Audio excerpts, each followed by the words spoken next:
Assalamualaikum warahmatullahi wabarakatuh. Halo Sobat Semantik dimanapun sobat berada, kembali lagi dia bersama Yosuja tentunya. Dimana lagi kalau bukan di Top Upin dong, tingkatkan saldo iman.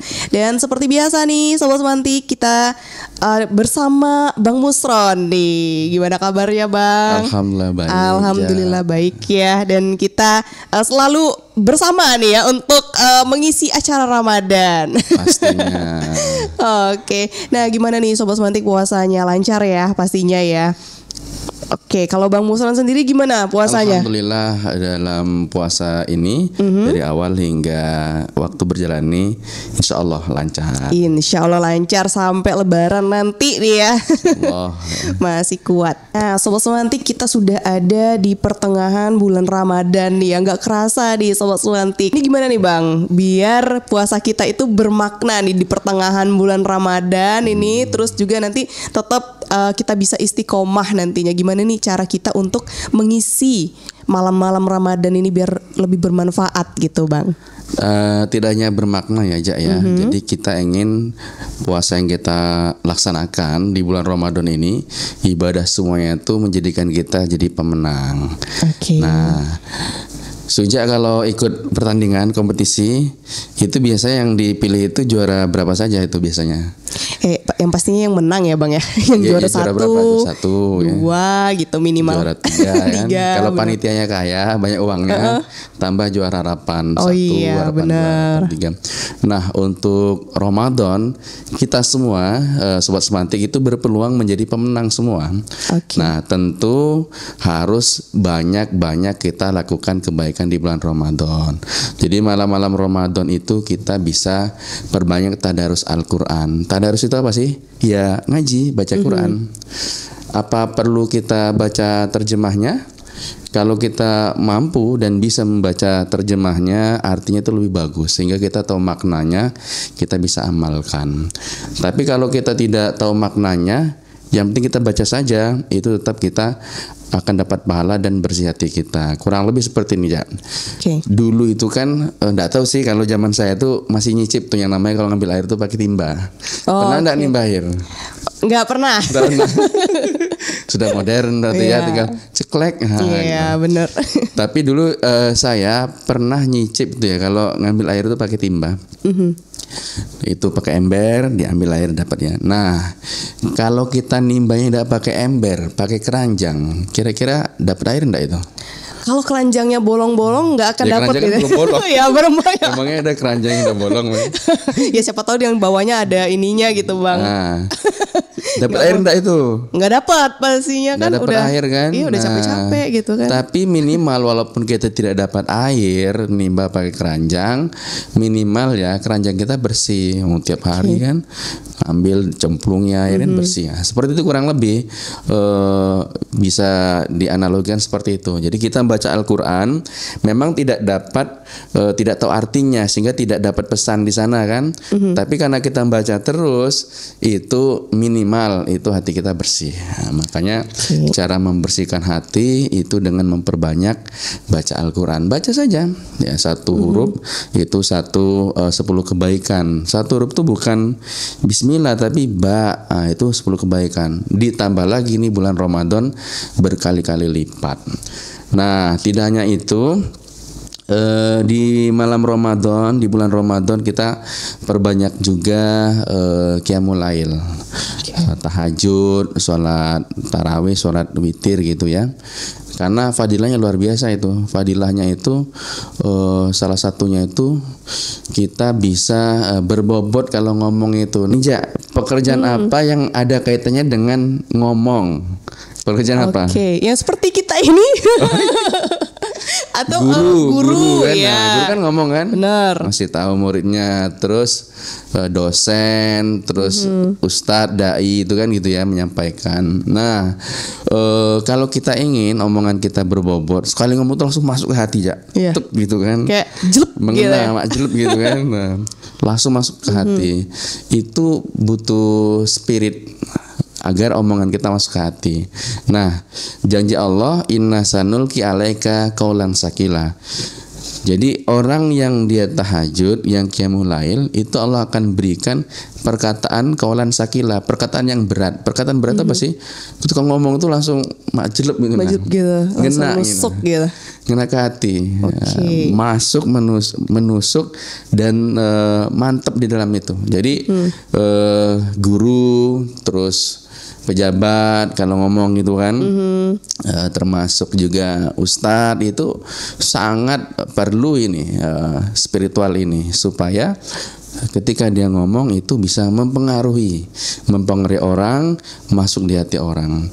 Ya ini penting Jak ya, karena kan ada kalau kita ngomong tuh yang menerima itu masuk di telinga kanan apa kiri tuh? Masuk ke kanan kan? Telinga kanan keluar telinga kiri. Itu artinya lewat gitu aja. Tapi kalau misalnya masuk telinga kanan keluar telinga kanan mantul dong Bang. Mantul. Gimana biar tidak mantul tadi? Jadi Allah kasih solusi di situ dengan kita qiyamul lail. Allah kasih perkataan yang berat, perkataan yang berbobot. Jadi ketika dia ngomong itu masuk tidak hanya di telinga, Cak, tapi di hati orang itu. Di hati sanubari gitu ya. Jadi kan ada kan pepatah kan kalau kita nyampaikan dengan hati itu bisa diterima di hati gitu kan. Artinya berarti aspek itu ada, tidak sekedar ini suara begitu saja, tapi kalau suara itu dihasilkan dari hati, diterima di hati. Ditambah lagi kalau kita Allah berikan kaulan sakila, perkataan itu berbobot, tambah jadi itu. Nah ini kan penting kan, maka dari itu Ramadan ini kita biasakanlah ya untuk qiyamul lail seperti tarawih, tahajud, nanti witir itu kita sampai. Kemudian selain kita sholat sunnah qiyamul lail tadi ya, Allah juga memberikan kepada kita kesempatan untuk diangkat derajatnya. Jadi orang yang dia qiyamul lail ya, itu tidak hanya di dunia saja yang Allah berikan maqamah mahmudah. Allah mengatakan orang tersebut akan ditempatkan di makom, di tempat yang mahmudah. Mahmudah ya, bukan mamah muda ya. Bukan mama muda ya, tempat yang terpuji. Jadi orang yang dia qiyamul lail itu tidak mungkin tidak Allah posisikan di tempat yang bagus ya. Artinya misalkan kita kok di masyarakat merasa terhina, dicampakkan karena mungkin dosa-dosa masa lalu yang telah kita perbuat. Maka ketika kita perbaiki kualitas sholat malamnya, sholat malam tadi ya, tarawih, tahajud, witir, hajat, di malam hari kita laksanakan, itu Allah akan letakkan kita pada posisi yang terpuji di tengah-tengah masyarakat. Insya Allah berbeda itu. Nah di akhirat tentu makomah mahmudah tersebut yang jelas yaitu surga, itu pasti itu. Jadi qiyamul lail itu memang bukan wajib tapi sunnah ya. Nah sunnah itu apa aja? Kalau dilakukan itu mendapatkan pahala nih ya Bang ya. Kalau tidak dilakukan tidak apa-apa berarti ya. Nah ini masalahnya ini. Karena definisinya dilakukan dapat pahala, tidak dilakukan nggak apa-apa gitu. Nggak apa-apa, akhirnya nggak apa-apa. Gitu. Harusnya kalau dilakukan dapat pahala, kalau tidak dilakukan eman, gitu kan? Eman, tidak dilakukan eman, sayang sekali tidak dilakukan. Benar. Sehingga kecondongan kita ya harus dilakukan. Ya kalau kita ngartikannya nggak apa-apa, ya sudah berarti nggak apa-apa. Ya memang ya betul tidak apa-apa, cuma eman lah karena ini sudah ditawarkan oleh Allah untuk kita dengan fadilah-fadilah yang banyak. Jadi itu sunnah. Namun ketika orang itu lagi semangatnya memang ya dalam kaidah usul fikih itu ketika kita semangat spiritualnya maka kita perbanyak ibadah sunnah. Tapi kalau lagi malas ya kan tentu kita pernah mengalami fase-fase masa-masa lagi kok serba malas gitu termasuk ibadah kan. Benar. Nah kalau lagi malas paling tidak dicukupkan dengan yang wajib, jangan juga sampai ditinggal. Tapi kalau lagi semangat nih sobat semantik, lagi semangat ya maka kalau bisa semua hal yang sunnah kita laksanakan. Nah tarawih dilakukan khusus itu di malam Ramadan. Sholat tarawih itu kan qiyamul lail. Kalau dari artinya itu tarawih itu rehat. istirahat gitu secara pengertiannya ya. Makanya kalau kita tarawih itu ya memang tumaknina, santai gitu kan. Namanya sih kita rehat gitu kan. Oke nih Bang, ngomong-ngomong masalah tarawih nih ya Bang, yang sebaiknya dilakukan itu berapa rakaat yang bagusnya? Terus juga untuk durasinya gimana nih Bang? Karena ada sejak tuh lihat di beberapa artikel, juga ada video-video yang ada di sosial media itu, ada orang sholat tarawih itu cuma 7 menit nih Bang. 7 menit. Iya, 23 rakaat 7 menit. Itu gimana itu Bang? Cepet banget ya kan? Terus juga ada juga nih, selain tarawih tercepat, ada juga tarawih terlama dari setelah Isya sampai menjelang mau sahur gitu. Gimana tuh Bang tanggapan Abang? Jadi tarawih itu sunnah yang ditekankan, sunnah muakkadah. Kita ini ke historis ya. Jadi Rasulullah SAW itu tarawih itu tidak lebih dari 6 kali sebenarnya ya. Sebenarnya. Nah sekarang kan kalau kita tarawih ini kan berjamaah ya di masjid. Itu di masa Umar bin Khattab waktu itu. Jadi akhirnya orang tarawih itu berjamaah. Nah Rasulullah tuh 6 kali. Kenapa? Karena beliau khawatir ini nanti menjadi wajib. Kalau jadi wajib kan jadi berat. Jadi berat nanti bagi umatnya ya. Sehingga beliau lakukan 6 kali itu. Nah kalau Aisyah menyatakan bahwasanya beliau Rasulullah SAW, kalau Aisyah kan istri Nabi, tentu dalam masa hidup bersama Nabi, jadi tahu sekali ya.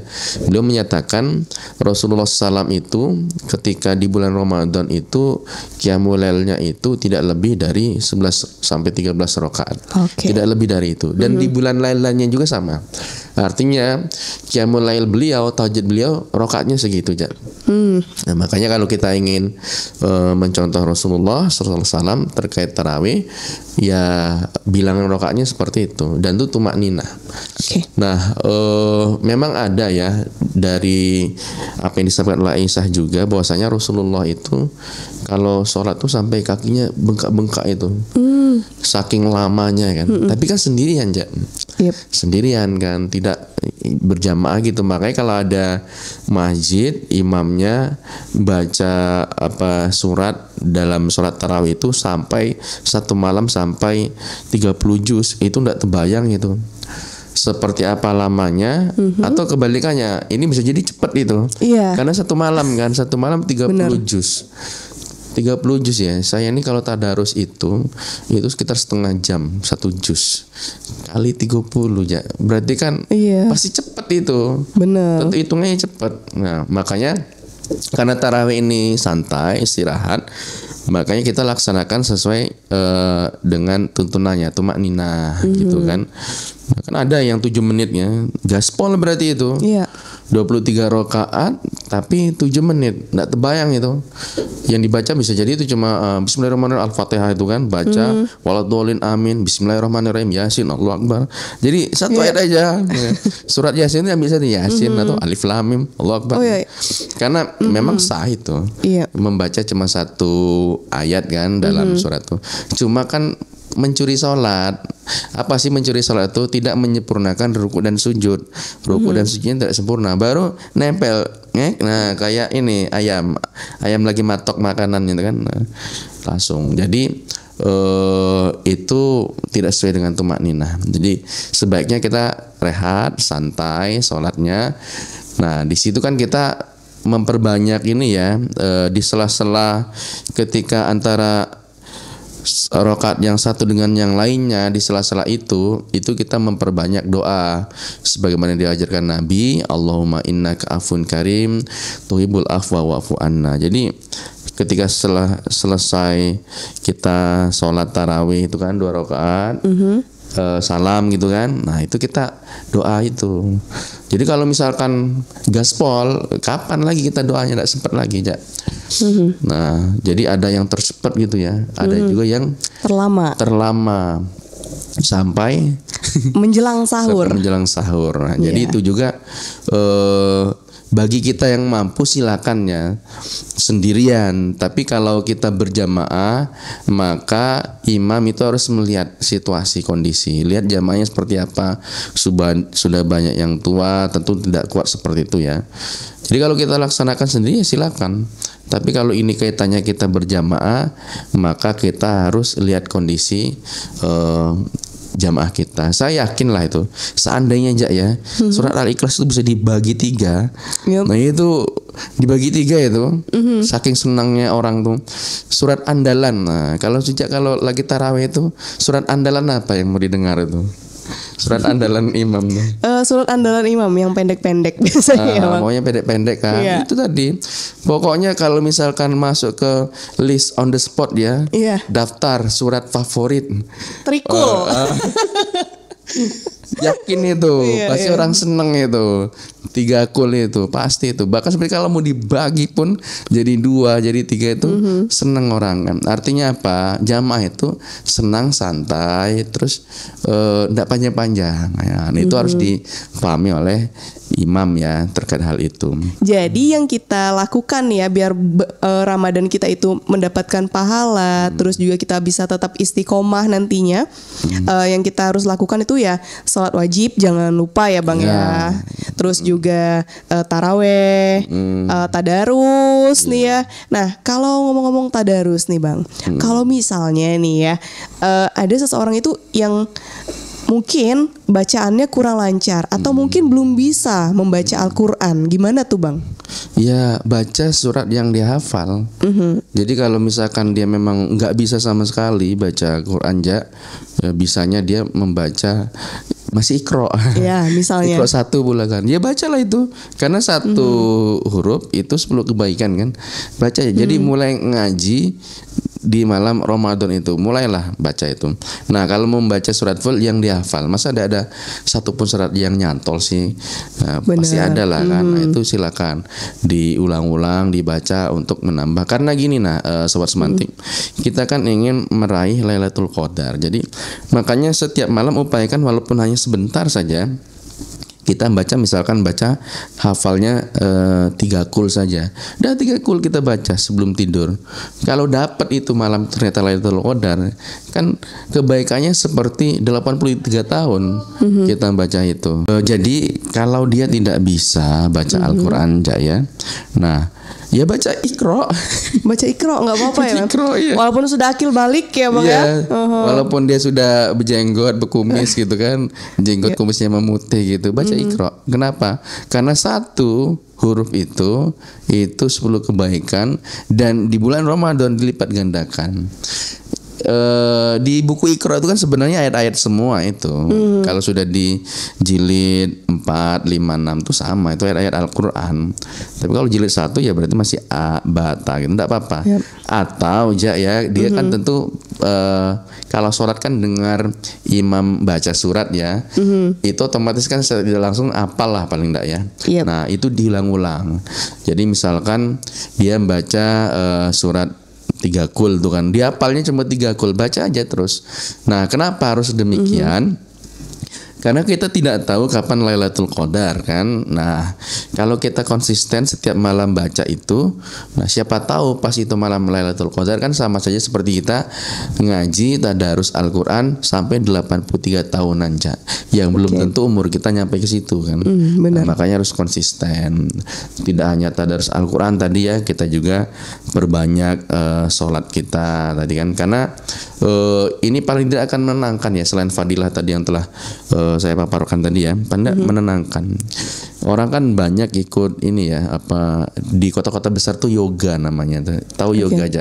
Yoga tuh yang kayak di alam terbuka gitu kan, terus yang kayak gini. Menenangkan diri gitu kan, jiwa raga itu gitu. Harganya mahal loh untuk ikut yoga itu kan, les yoga itu. Nah, kenapa harus yoga? Padahal kita punya sholat. Sholat itu kan menenangkan. Ya tenang diri kita. Komunikasi antara kita dengan Tuhan itu kan ketika kita sholat, sembahyang, menyembah yang itu Allah. Sholat kalau bahasa kita kan. Nah itu komunikasi, tenang. Makanya Allah SWT berfirman kan, aqimis sholah dirikanlah sholat, inna sholata tanha anil fahsya'i wal munkar. Jadi sholat itu mencegah perbuatan fahsya wal munkar, perbuatan keji dan mungkar. Nah, jadi sholat itu mencegah perbuatan keji dan mungkar. Tahu bedanya aja keji dan mungkar? Contohnya apa tuh Bang? Jadi orang kan sering mengatakan keji mungkar nih sama ya keji. Jadi kalau keji itu melakukan kejahatan itu yang merugikan dirinya sendiri. Keji seperti bunuh diri. Itu kan perbuatan yang merugikan diri sendiri. Seperti dia misalkan minum jus ya, jus baygon. Jus baygon kan. Kirain minum tuh kan. Nah, kirain tadi jus apa gitu Bang. Dia akhirnya tewas karena minum racun, itu namanya keji karena mencelakakan diri sendiri, bunuh diri. Nah, kalau mungkar itu perbuatan kejahatannya itu merugikan orang lain, itu kemungkaran. Nah, makanya dengan sholat perbuatan keji, mungkar itu hilang. Artinya ada kontrol diri di sana. Jadi orang yang dia sholat tenang sehingga dia tidak melakukan perbuatan keji seperti tadi kan, bunuh diri, mabuk-mabukan, kemudian intinya yang aspeknya menyakiti diri sendiri lah ya, yang merugikan diri sendiri, atau perbuatan mungkar yang dia itu mencelakakan orang banyak. Nah itu makanya kita itu butuh ketenangan di sana ya. Makanya ketika kita lagi gusar, gundah gulana itu ya solusinya ya ambil air wudhu, sholat ya.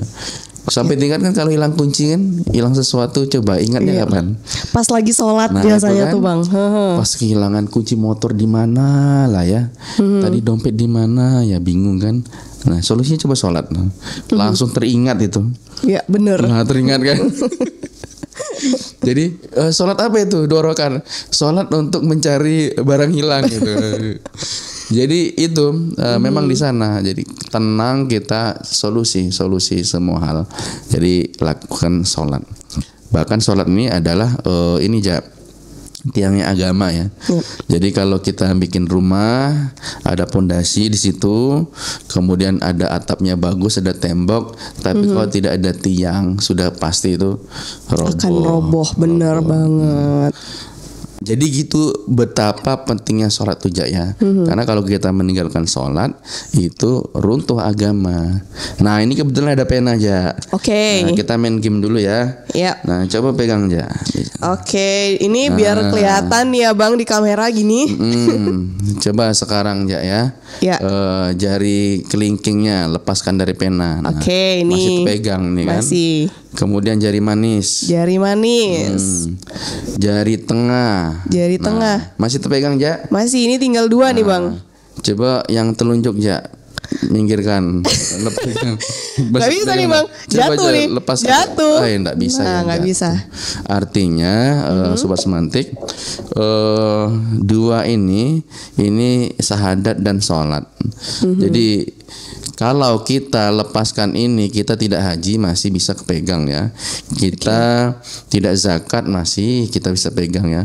Kita tidak puasa Ramadan masih terpegang agama ini Islam. Tapi kalau sudah kita tidak sholat, roboh kan. Nah itu makanya barang siapa yang meninggalkan sholat maka dia meruntuhkan agamanya. Itu tadi. Kedua itu syahadat dan sholat. Iya, walaupun masih ada syahadat ya, tapi sholatnya ini kalau kita tinggalkan runtuh. Makanya itu penting.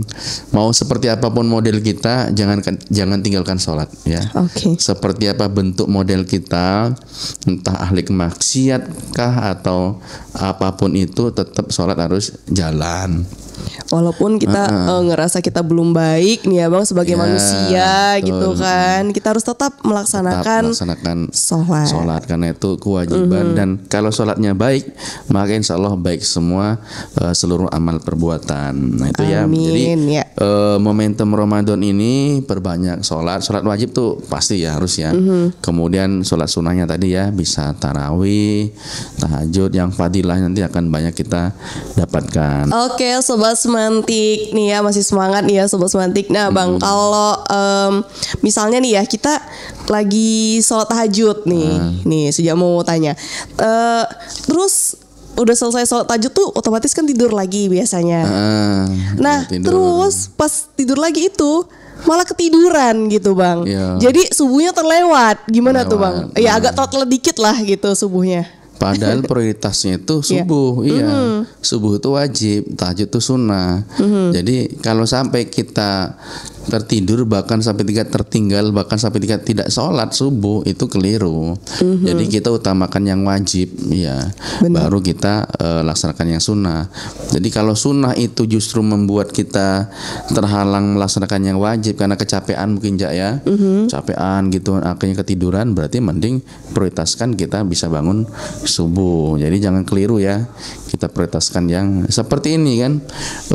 Dia puasa tapi tidak sholat. Nah, itu gimana kan ada banyak orang seperti itu. Benar. Pas Ramadan dia puasa nahan lapar haus dahaga, tapi waktunya sholat tidak sholat. Ya sama saja dengan itu tadi, rukun Islam itu kan ada 5. Ada syahadat, ada sholat, nanti ada puasa, ada zakat, ada kita haji kan.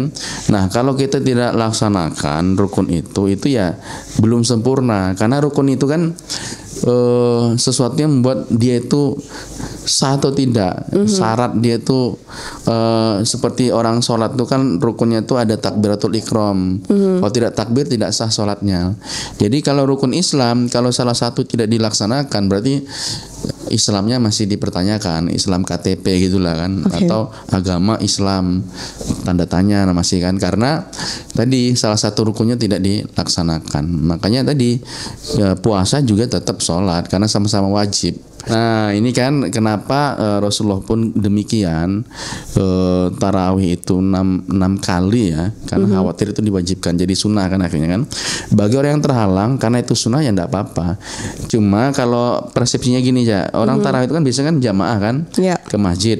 Sebenarnya tarawih itu sendiri boleh ya, tarawih sendiri. Jadi ketika dia terhalang karena itu ya, karena dia harus jaga malam, karena tugasnya banyak di malam hari sehingga dia ikut tarawih di masjid, ya tarawih sendiri. Nah berarti kalau misalnya tuntutan pekerjaan ya bang, nah gimana tuh misalnya lagi jaga malam, terus kadang juga kalau misalnya ada yang siaran itu kan jamnya pas di sholat tarawih misalnya, itu gimana tuh bang? Ya berarti tidak ikut sholat tarawih di masjid kan, tapi kan tarawih bisa dilaksanakan sendirian. Oh iya. Nah jadi bisa itu.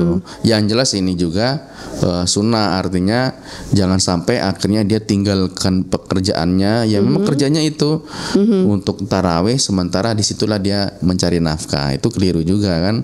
Artinya mencari nafkah itu wajib, justru malah dia tinggalkan, diambil sunnah. Padahal itu kan sunnah. Jadi menimbangnya seperti itu. Nah selanjutnya selain itu juga kita perbanyak zikir juga ya, karena ala bizikrillah tatmainul qulub. Jadi orang yang berzikir ingat Allah itu hatinya tenang, sama dengan sholat tenang. Jadi kalau yang disebut itu, yang diingat itu makhluk, biasanya tidak tenang loh. Seperti ABG. Nah sobat semantik kan, sobat semantik sebut nama si dia, Sulastri misal namanya kan, itu tidak tenang hati itu, justru malah tambah sakit hati itu kan. Ya tapi kalau ingat Allah tambah enak di hati itu. Intinya ketika kita ingat orang, manusia, makhluk, itu justru tambah sakit. Beda dengan kalau ingat Allah. Nah ingat Allah ini kan ketika kita zikir nih, salah satu tanda orang yang beriman itu kan ketika disebut nama Allah itu bergetar hatinya. Nah, sebergetar apa sih ya hati Anda disebut nama? Seperti inilah kan, ada orang lagi jatuh cinta kan, tersebut ngeprank kawannya, itu datang tuh, tersebut namanya kan, Sulastri datang, langsung bergetar kan, langsung mana nih mana gitu kan. Nah kurang lebih harusnya seperti itu. Ketika disebut nama Allah ada getaran, itu tanda kita berarti beriman, berarti terbiasa berzikir ya. Jadi ketika lagi naik kendaraan ya, dari rumah ke sekolah atau kemana itu kan, kalau kita berkendara itu kan pikiran tuh kemana-mana. Iya sih benar, tapi kadang nyanyi kadang ngomong apa ya misalnya mikir, tapi ya tetap mengutamakan keselamatan ya sobat semantik. Tapi di sisi lain kadang ya gitu bang. Orang lagi berkendara itu kan seperti dia di fase lagi kosong gitu. Iya benar. Ada yang nyanyi, ada yang terbayang apa gitu kan dengan konsentrasi itu. Coba diisilah waktu kita berkendara dengan zikir kan. Ya dengan zikir atau kita murojaah hafalan. Karena kadang itu gitu. Ketika kita berkendara tuh kok malah nyanyi, kok malah ngoceh dewek. Bagi yang kesal tuh dia marah-marah itu. Dumal ya bang. Ya, di dalam bayangan pikiran di depannya tuh orang yang sedang dia kesalin itu marah genumel itu. Itu karena saya pernah lihat itu. Di lampu merah itu kan berhenti itu. Ada orang ngomel sendirian. Apa dia pakai headset? Tidak, nelpon enggak. Oh berarti dia belum selesai di perjalanan itu dia ngomel itu kepada orang yang dia bayangkan itu. Nah, kan lebih baik kita isi dengan zikir tadi. Benar. Karena sedang dalam perjalanan itu kita penuhi dengan zikir. Ya mudah-mudahan tuh aman selamat gitu. Tapi nanti malah ini ada yang jawab lagi nih bang. Nanti kalau misalnya abang bilang gitu, nanti keburu marahnya hilang nih.